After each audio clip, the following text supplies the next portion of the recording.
Well, hey everybody. I'm just getting started, so I thought I would just sit here for a minute and wait for a couple of you to jump on. Usually takes a minute or two.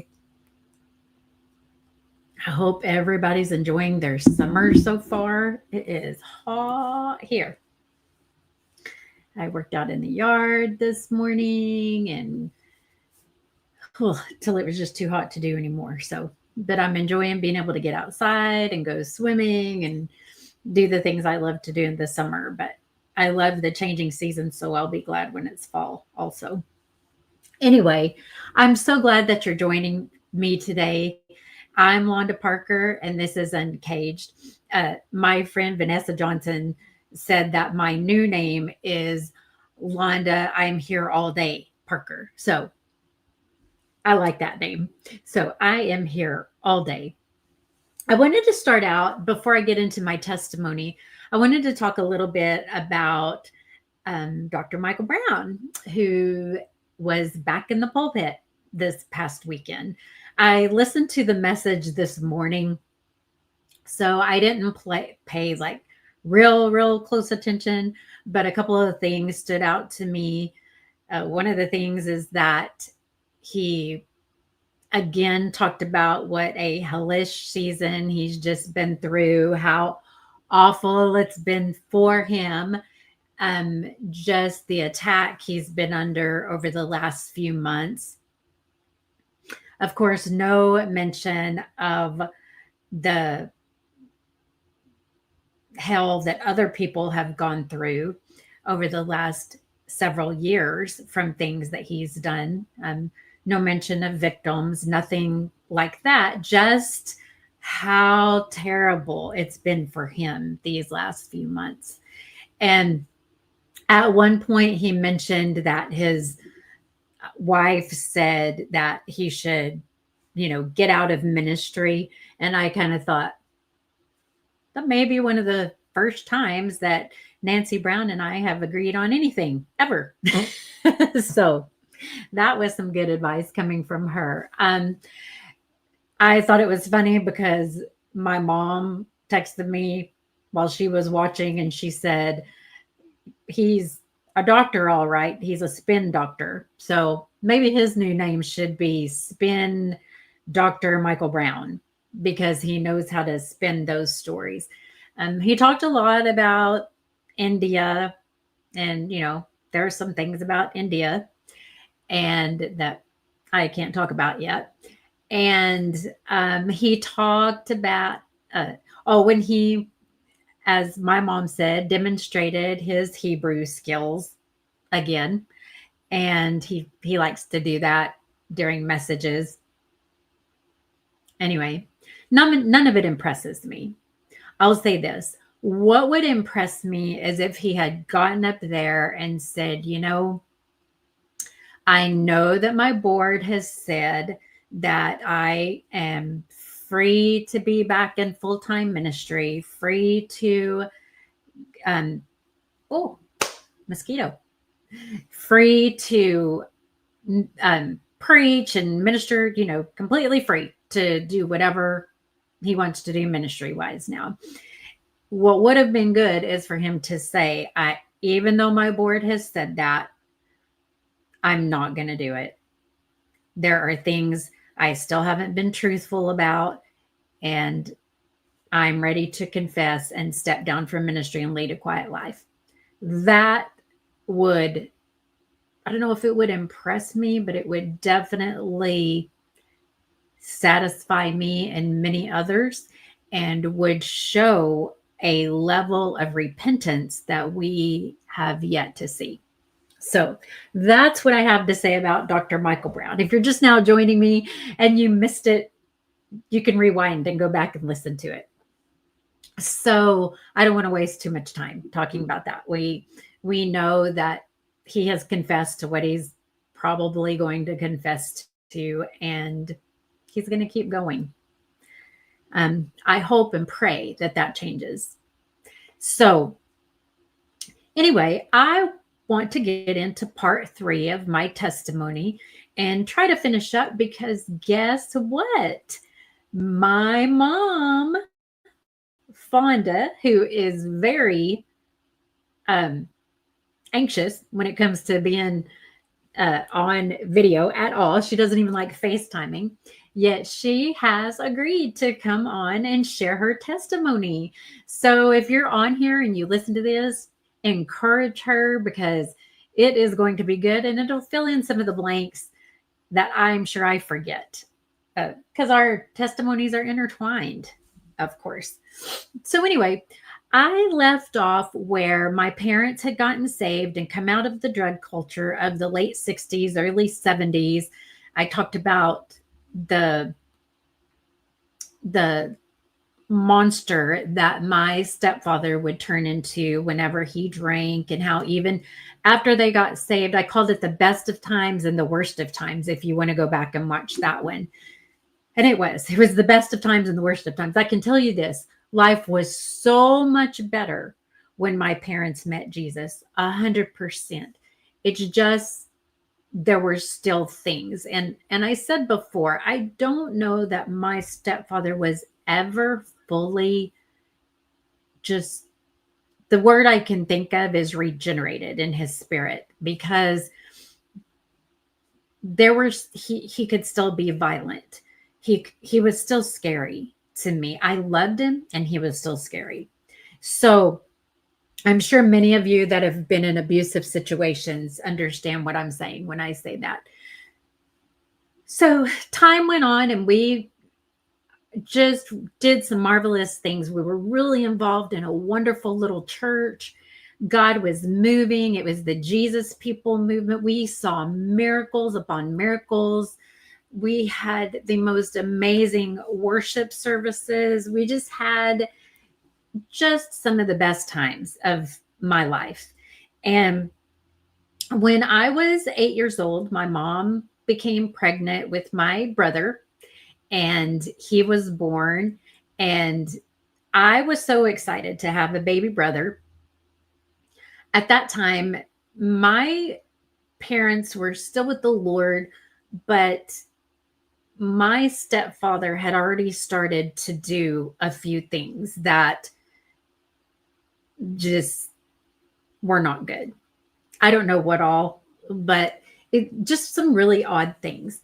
And one of those, I can tell you, one time I was like, I want to say this is part of grooming, and I think that this is okay to tell because this isn't gonna, there are things I won't tell because I don't want to get anybody any ideas on how to groom someone. But one of the things that he said to me during this time that was so shocking, and understanding that, pretty much up until this point, we had had wonderful talks about the Lord. And there was the time that he sat on the edge of my bed and prayed the sinner's prayer with me when I came to Jesus. And during, this is this season that I learned John 3:16. For God so loved the world that he gave his only begotten son, that whosoever believes on him should not perish, but will have everlasting life. That's still true today. And I'm so thankful for this time period of my life because it really built a foundation and a love for Jesus, a simple love for Jesus Christ in my life. And I'm so grateful for it. So as time went on, let me tell you the story. So we were driving down the road somewhere, and I was 8 or 9 years old, and I can remember we were in Pecos, Texas. I can remember what street we were on. It was just that, some things are just that impactful. And he was talking to me about weird things that I did not understand as an 8 or 9 year old. But one of those things was that he told me that he had met this guy that was the undertaker at the funeral home. And he explained to me what that was and how this was the person who prepared bodies. And he told me what this guy liked to do if a young girl was ever brought into the funeral home that had passed away, and went into this weird detail about it. And I remember being so stunned that, what do you say to something? I mean, I had no idea what to say to something like that, except I didn't even know what it meant. I didn't know what that meant. It was weird. So he would tell me stories like that. One time he went into this really in-depth explanation of what a serial killer was. And, this is during the time that like Ted Bundy and people like that were just getting to be known. But my stepdad would tell me these stories about these serial killers. And it was so weird and confusing for me. And it was always, he never told these stories in front of my mom, and I never told the stories to anybody else. All it did to me is make me scared at night, to be honest. And so there were just obvious things like that. But as time went on, he started drinking again. I can remember a situation where it was my parents' anniversary, and he was supposed to come home after work and take my mom out to eat, and a babysitter was at our house waiting for him to come home so that my mom and him could leave. And he never showed up. He just didn't show up. And it got to be later and later and later. And he finally came home at some point at, in the wee hours of the morning, and an explosive argument happened. Of course, my mom was so upset and so shocked that he had gone out drinking. Excuse me. I mean, this is something that behavior that had stopped years ago. And so those are the kind of things that just kicked off the next few years that were a living, horrible nightmare. So during this time, I started getting curious about my biological father. And at about 11, 12 years old, I went to visit my grandmother, and she knew that some of his brothers lived in the town that we were in. We started searching for him and found him with the permission of my mom. And so back then, like, it was long distance to call somebody. So that was money. And all I had was an address. So I wrote to my biological father, who then wrote me back. And so that started a semi-relationship with my biological father. Well, during this time, we were moving into a house, a mobile home. And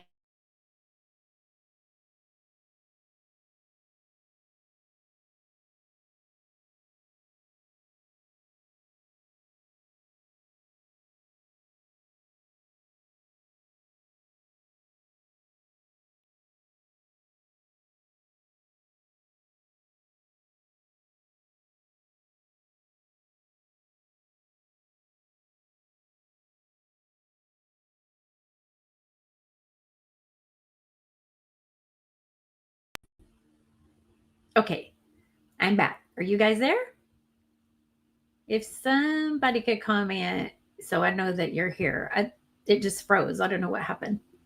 So anyway, so I started hearing from my biological father somewhat. We moved into that house, and my stepfather was working as I don't, if my mom is on here, she can help me. I think it's called a pumper. Like, he worked for an oil company on pump jacks, like just out in the desert of West Texas. And sometimes, and he worked with my uncle, who was my mother's brother-in-law. And sometimes my cousins would go out there to work with my uncle, and they were boys. And on this one occasion, my stepfather invited me to come to work with him. And I was 12 years old, and I was excited about it because, I mean, I had a baby brother, and he got a lot of attention, and I just thought it was cool that I was asked to go to work with him. By the way, before this happened, there was a time when my mom had gone to the grocery store. My brother, it was time for bed. My brother got in the bed with my stepdad because he was scared or something. And so then I was scared. Then he told me to come in there. And when my brother fell asleep, my stepdad tried to do some things to me. And I froze. And my mom was at the grocery store. When my mom got home, I told her, I ran downstairs, told my mom what had happened. And my stepdad said, "Oh, I'm so sorry. I can't believe that happened. I was asleep. I was asleep. I didn't know that was happening." So that was my first off experience. But I could, you know, believe that he was asleep or whatever. So then that fast forward, and I went to work with him this day. And on this day is the day that he did several things and essayed me. I won't go into detail because that's not needed. He did not do everything. So, but it was very traumatic and it was very horrible. And when I finally was able to speak the words, "This is wrong," out of my mouth, like, "Don't do this." Um, he started in with anybody who's been through this. He started in with, you know, "We shouldn't tell your mom because it it will hurt her and she'll want a divorce and we'll never get to see each other again." And um like just that kind of stuff. And I said, "No, I'm telling my mom. My mom has always told me to tell her if anything happened, and I'm telling." It's so scary to think about that now. When I think about the fact that he liked to tell me stories about serial killers and the other disgusting things he told me, and I was just out in the middle of nowhere with him. I'm telling you, God was watching over me that day. I mean, he was capable of so much and so much worse. And I fully believe that I had angels around me protecting me, and that the prayers of my mom, my grandma, and others really saved me that day, because here I was, a little girl standing up to this 6'3" man saying, "No, I am going to tell my mom." So what he did is he said, "Well, let's I'll tell your mom when we get home. I'll tell her so that you don't have to. And in the meantime, let's say a prayer about all of this." So he sat down in the sand. I'll never forget it. And he prayed and asked God to forgive us for what we had done wrong that day. I can tell you that out of everything was probably one of the single most damaging things that he said or did during any of this time, to tell me, I mean, to pray and ask God to forgive us for what we had done wrong. And you know what it kind of takes me back to? It takes me to what's going on with the Robert Morris story right now, in that he essayed a 12-year-old Cindy Clemishire from the time she was 12 until she was 17. And his wife literally called Cindy Clemishire and and said that she forgave her, as if this 12 to 17-year-old girl needed to hear that. It's the same thing. It's like they have treated her as if she were a participant. Let me tell you, when you're 12 years old, you're not a participant.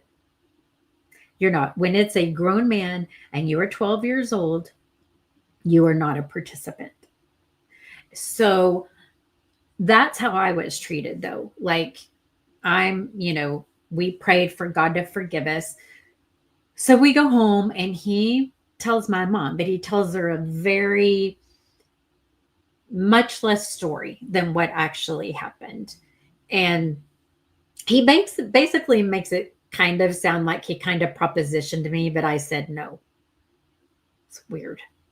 So, of course, my mom was completely broken. If you think about this, my mom, I was 12 years old. My mom's only 15 years older than me. So at this time, my mom's only 27 years old. She's still quite young and she's hearing this. And so, we're actively involved in church still. And it's just crazy.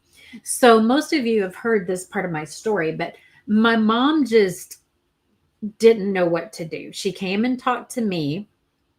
I didn't know what all he had said to her, but she just was, asking me a few questions. I really can't remember. I just remember all I could think of was that prayer, forgive us for what we did wrong. And so I just kind of froze and I didn't say very much about it because I felt like I had done something wrong because there were parts of what he did that I froze.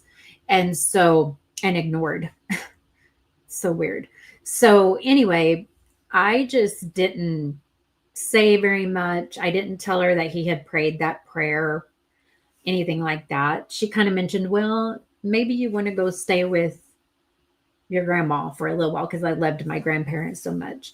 And when I was like, oh, I would like that, then it was kind of like, well, no, because there's no telling what my papa would have done. So she was just really confused on what to do. So she ended up going to our pastor at the time, like, this is an emergency. I have to come talk to you.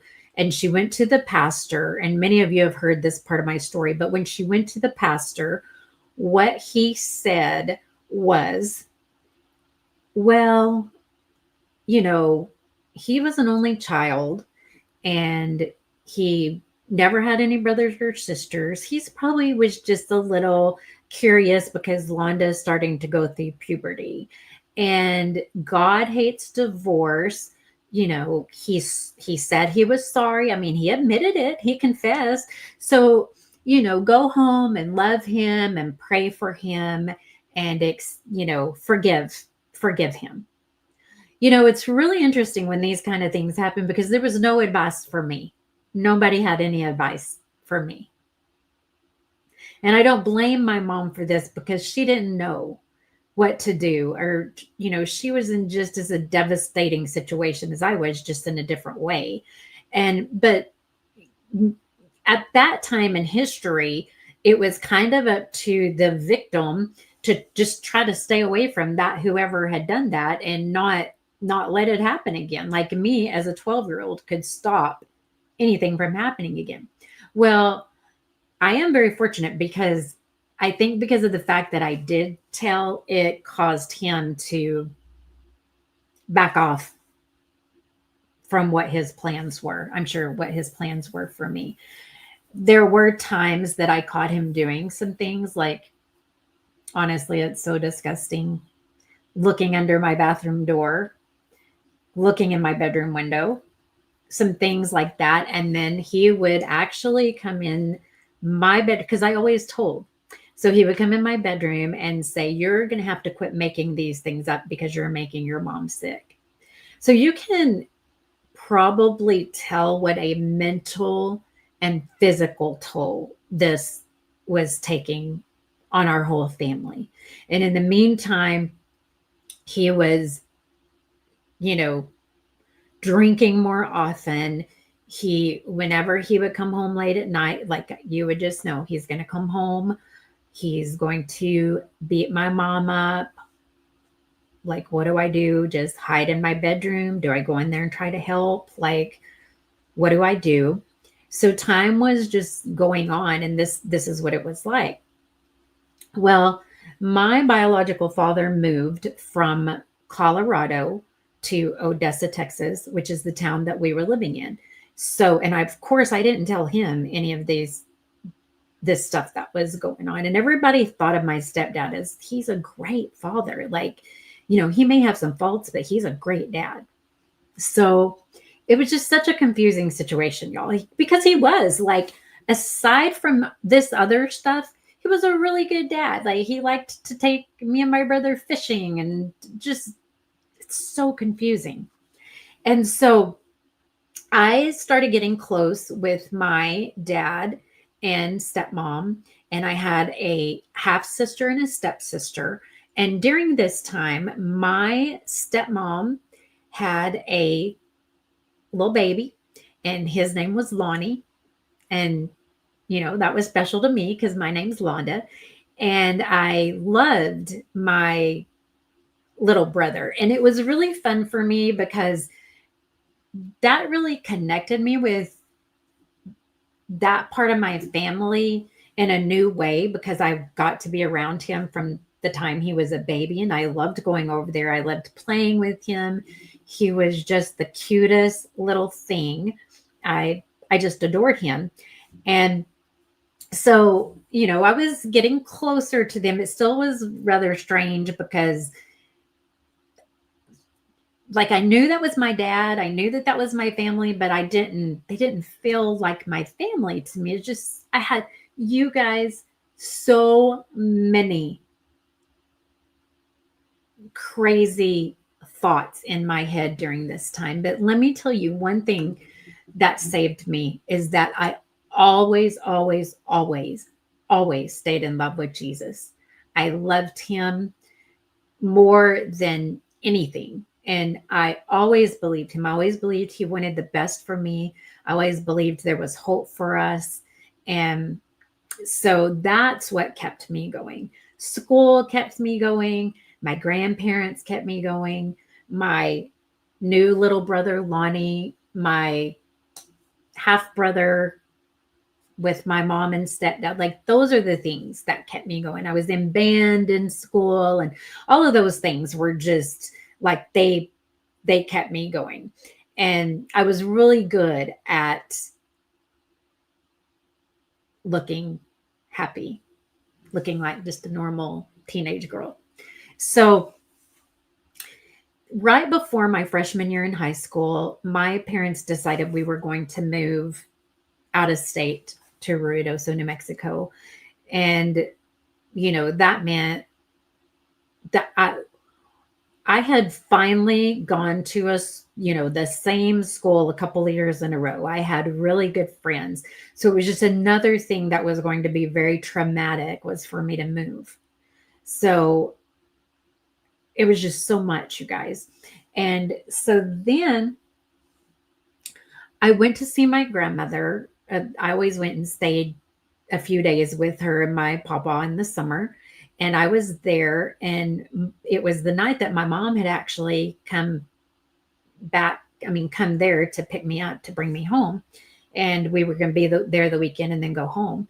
And we got a phone call, and it was my dad. And back then, none of us had any money. Nobody made long distance phone calls, but they just said, your dad's on the phone. So I got on the phone, not thinking something was wrong, just thinking it was weird that he was calling me at my grandma's house. And as soon as I answered the phone, my dad said, Lonnie got ran over. And when he said that, it was like the whole world stopped. And I said, is he okay? And my dad said, no, he's not okay. And I was like, is he alive? And he said, no, he's not alive. And then I just started weeping, and just saying, how, and no. And my dad just started to kind of stammer and cry. And he started to say, I didn't know he was behind the car. I didn't know. I thought he had gone inside. I didn't know he was behind the car. And my dad had accidentally backed over my sweet little Lonnie brother in the driveway, and Lonnie died. So we went back to Odessa, and I went through that whole process with my my dad, my stepmom.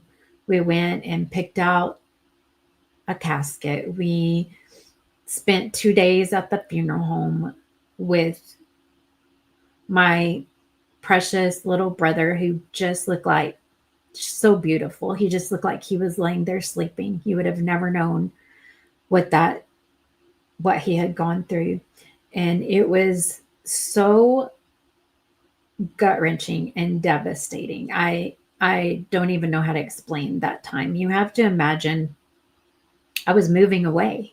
So I had really lost my stepdad who raised me. I mean, the moment that my stepdad made the decision to do what he did to me that day, I lost him as a father. I was getting to know my biological father and loving my little brother and having those sweet things. And then that happened. And as it would for any family, the grief was just overwhelming for years.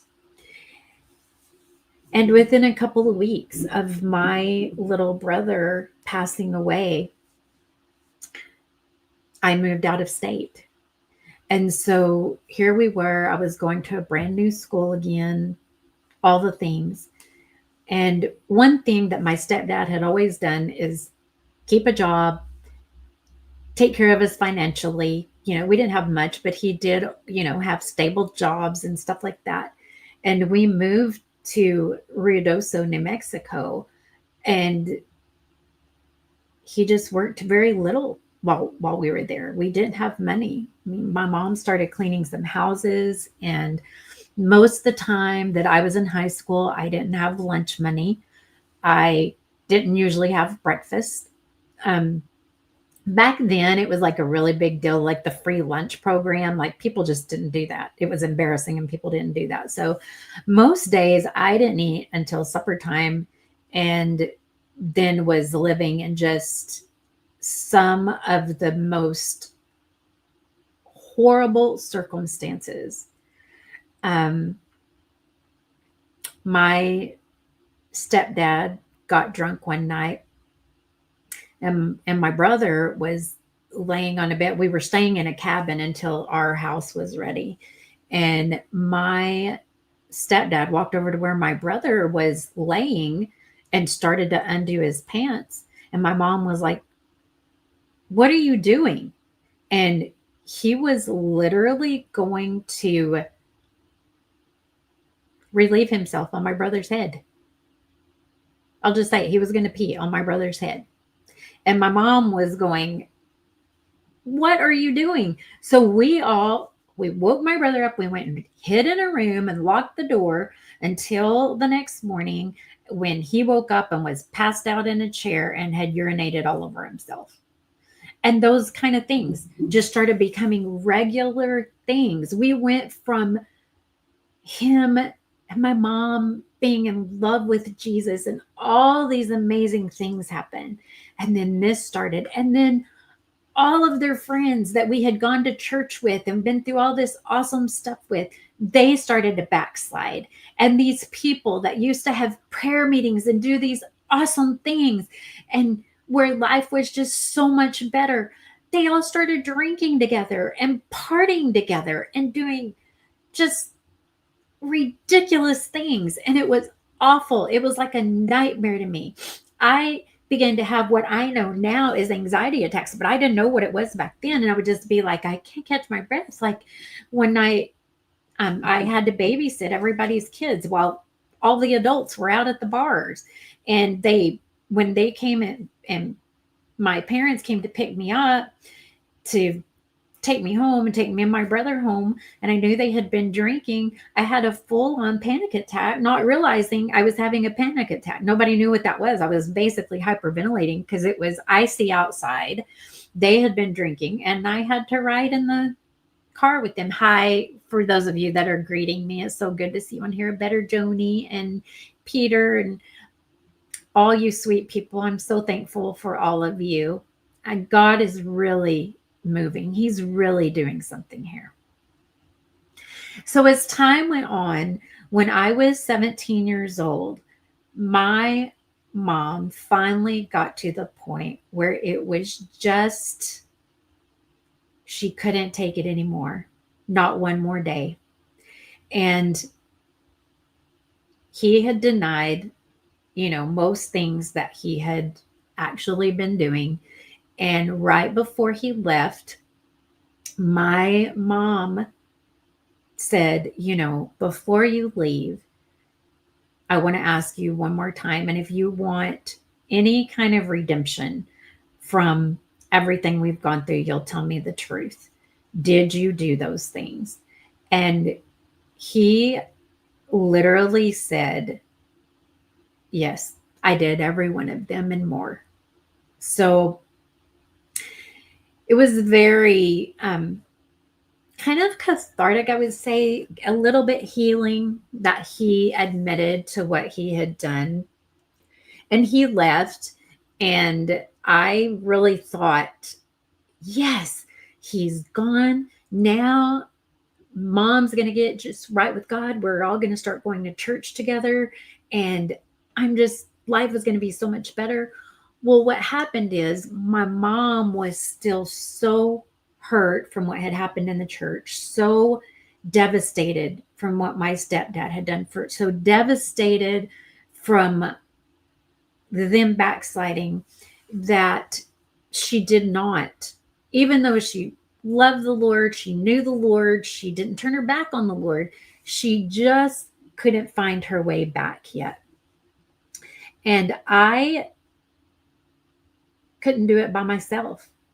I loved Jesus. I still went to youth group some. I was in and out. Like most weekends, I was home. I wasn't a partier. I wasn't like none of those things. I just was destroyed. My spirit was broken. And my mom's spirit was broken. And my little brother's spirit was broken. And we were afraid that my stepdad would show up and harm us. And it was just all so confusing. So confusing. My mom had to start working 2 and 3 jobs at a time. She worked so hard. I mean, I'm so appreciative. But in her having to work like that, I was really left taking care of my brother a lot. And the other day I talked to my brother, and he said, that I helped raise him and that he's still so grateful to me. So a lot of my time was taken up doing that. And, that kept me out of trouble a lot. So it's not all bad, but it was just a bad season. And, we had our church, but it's kind of like everybody just, I don't know why I don't know if it's still like this in church. Haven't been, I know 13 and a half years ago, when I went through a divorce, it was still like this. It was just kind of like I went from having all these friends to having nobody. And that's how it was for my mom. Like, she got a divorce and was working 3 jobs and 2 jobs at a time. And it's like the church just abandoned us in so many ways. I mean, you guys, when I say we were poor, like we were poor, we actually laugh about some of it, because like one time, all we had in the house to eat was peanut butter. And when I say all we had, that's all we had. Well, our car was broken down, our phone wasn't working, and our pipes froze. We lived in a mobile home and our pipes froze. So we didn't even have any water. And my mom climbed under the house, because she went and borrowed a phone and called someone and called the church and said, what do I do? Well, somebody at the church told my mom how to fix the pipes, which was get under the house in about a 3 feet of snow. We lived up in the mountains of New Mexico, and get up under a trailer house and blow dry the pipes and then tape them up with electrical tape so they wouldn't freeze again. So my mom spent the whole day doing this. Oh, and we were also out of butane. So we didn't have any heat. And half of our house didn't have electricity. My mom will confirm all of this. This is really how it was. So me and my brother were all bundled up in the house. My brother had on one of those bright orange hunter hats with fur, had it flipped up. And we were just like hungry and cold. My mom walks in the house. Well, what had happened was she warmed up the pipes too soon, and the pipes cracked from one end all the way down the other. And we were hungry, so we were all sitting there eating spoonfuls of peanut butter and nothing to drink. Have you ever done that? It was literally like, because our tongue would stick to the roof of our mouth.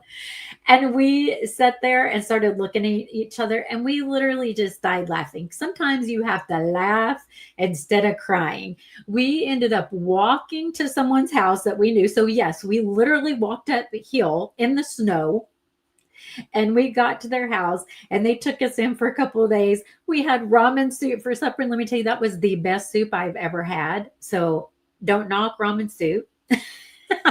That's just crazy, y'all. That's the kind of stuff that was going on. But I want to tell you something. I'm going to end this part of the story right here, but I want to tell you something. We still loved Jesus. And even though it was hard and things were hard during that time and we were poor, we were free. Like we were free. We weren't afraid that someone was going to come home and tear up the house and beat up my mom and spank me or my brother, essay me. Like we were free. And we did crazy things during that season. Like when my mom was home one night, we started singing the song Johnny Be Good. Do y'all know that song? I don't know. Some of you will be old enough on here to know that song. We stood on the coffee table with our socks on, slipping around all over the coffee table, singing that song. Like we were just free. And it felt so good to not be scared. Like just to not be scared.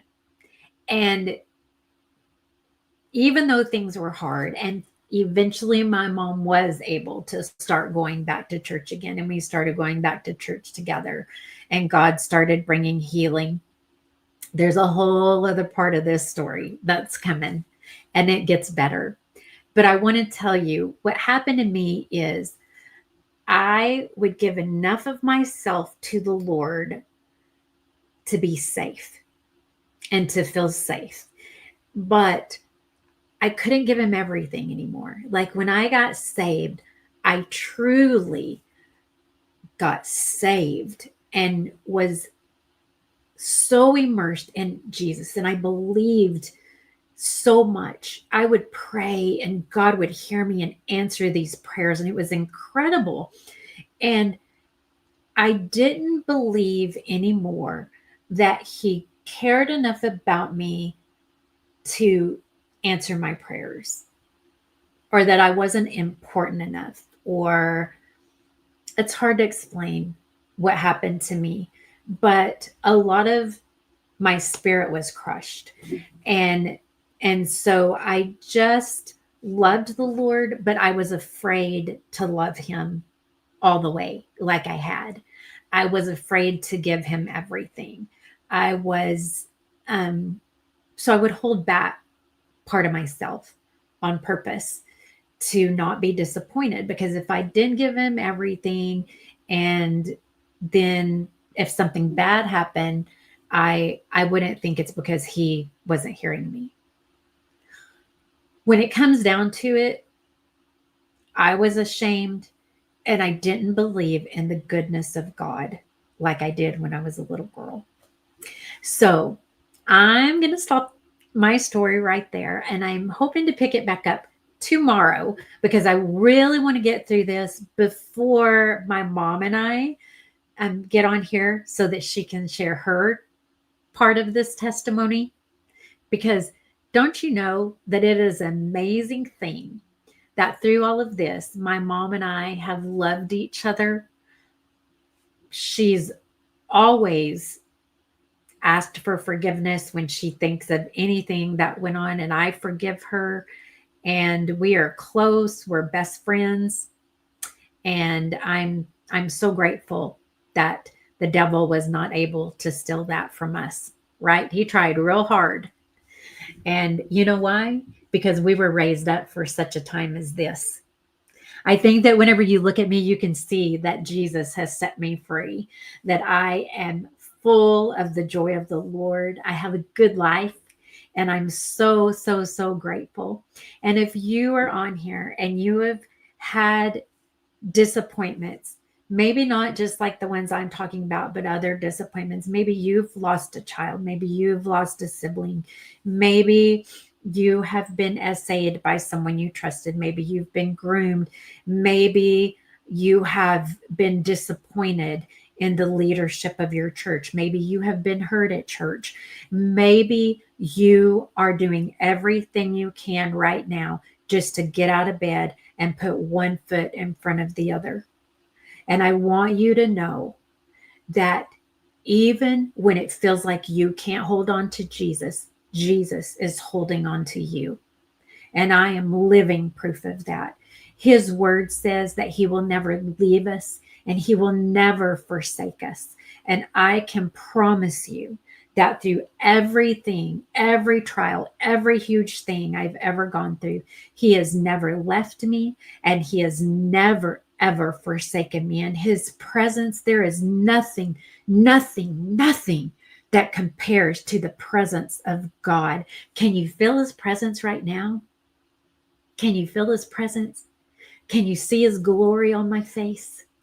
Let that glory reflect on you. There's nothing like it. There's nothing worth. There is no pain too big that the Lord can't overcome and heal your broken heart. He can heal your broken heart. He can heal your broken spirit. He can heal your woundedness, and he wants to. And he can do it just like that. I love the Lord so much. I am so grateful that there are those of you who are listening. I want to pray with you. I want to pray over you. Please let me know if the Lord is touching you through these conversations. He is so good. There's so much more. I'm going to have Tina on again. She hasn't been feeling well. So you guys pray for my friend Tina. She shared her story about her son passing away and being in an abusive relationship and all of that. And, we need a part 2 of her story. So pray for God to touch her body. And pray for my mom as she gets ready to share her testimony on here. And thank you all for watching. I'm going to pray for you right now.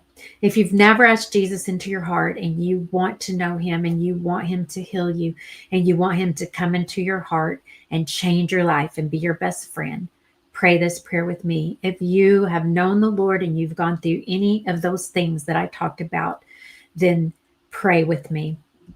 Let me get a little drink.